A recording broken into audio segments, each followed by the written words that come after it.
Welcome back. एक बार फिर आपकी खिदमत में हाजिर हैं TV1 से बरह रास्त नूर रहमान इश्क रमज़ान ट्रांसमिशन के साथ। और चलते हैं उस सेगमेंट के जानिब जिसमें एक सवाल, एक बात, एक जुमला आपके सामने रखते हैं और चाहते हैं कि इसका आप जवाब दें, अपने ख़यालात का इजहार करें। हम माशी, माशरती, समाजी मसाइल पर इस पर गुफ्तगू करते हैं। सेगमेंट का नाम है सवाल हमारा, जवाब आपका।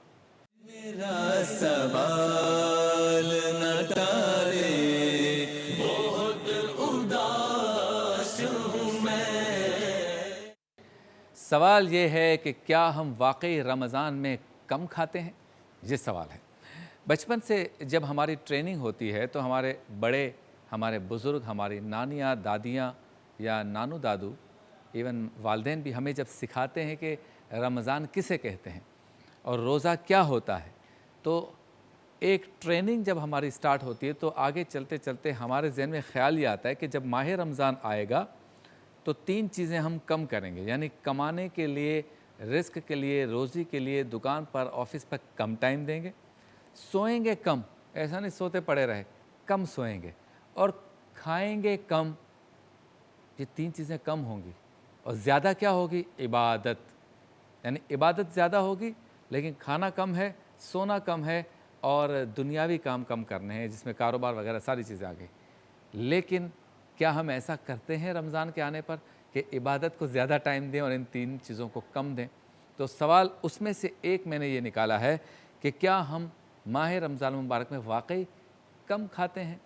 ये सवाल है। मेरा अपना ख़्याल ये है कि आम दिनों में तो हम 3 टाइम खाते हैं, 3 औक़ात में खाते हैं, 3 वक्त का खाना खाते हैं। कुछ लोग 4 वक्त का भी खा लेते हैं। यानी 3 औक़ात जो हैं मशहूर, नाश्ता और लंच यानी कि दोपहर का खाना ज़ोहराना के लिए उसे, और रात का खाना या इशाया या डिनर के लिए। कुछ लोग ऐसे हैं कि जो लंच और डिनर के दरमियान शाम की चाय पे भी कुछ ना कुछ हल्की फुल्की जो है ना वो बूंदाबांदी करते रहते हैं। बूंदाबांदी समझ गए होंगे आप, कि चाय के साथ कुछ ना कुछ सैंडविच ले लिया, बिस्किट्स ले लिए, कोई फ्राई ले ली। तो ये चौथा टाइम भी कह सकते हैं कि बाज़ लोग ऐड करते हैं।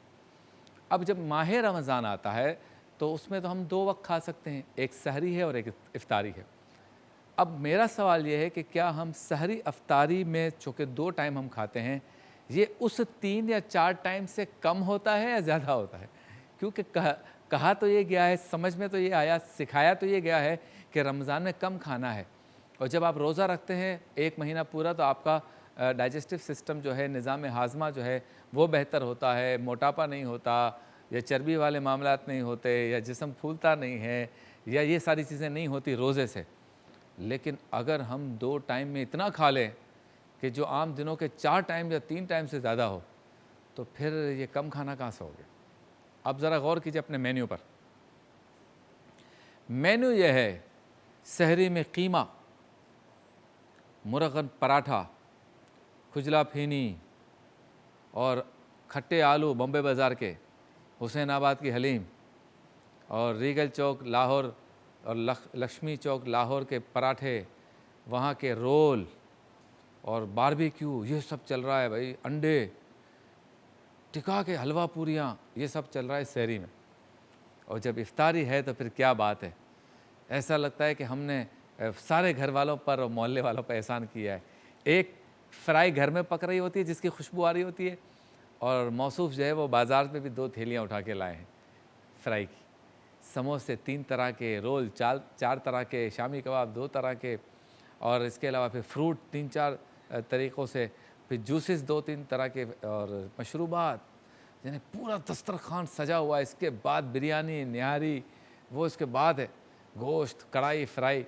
तो सोचना ये है, ये तो इज़राए मिज़ाह मैंने कह दिया, सोचना हमें ये है कि क्या हम माह रमज़ान को इसलिए रोज़ा रखते हैं, माह रमज़ान में इसलिए रोज़ा रखते हैं कि हम इतना ज़्यादा खाएं और खाने के लिए रोज़ा रखें? कहा तो ये गया था कि एतदाल या कम खाना।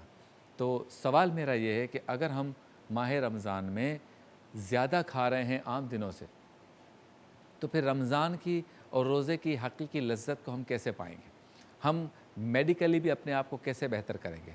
हम रूहानियत या रूहानी जो कैफ़ है वो कैसे, या सुरूर जो है वो कैसे हासिल करेंगे? क्योंकि अगर हम इफ़्तार में इतना ज़्यादा खा लेंगे تو پھر تراویح کیسے پڑھیں گے؟ دیکھیں اکثر لوگ جو تراویح کی نماز نہیں پڑھ پاتے وہ ہیں جو افطار بہت زیادہ ہیوی کرتے ہیں۔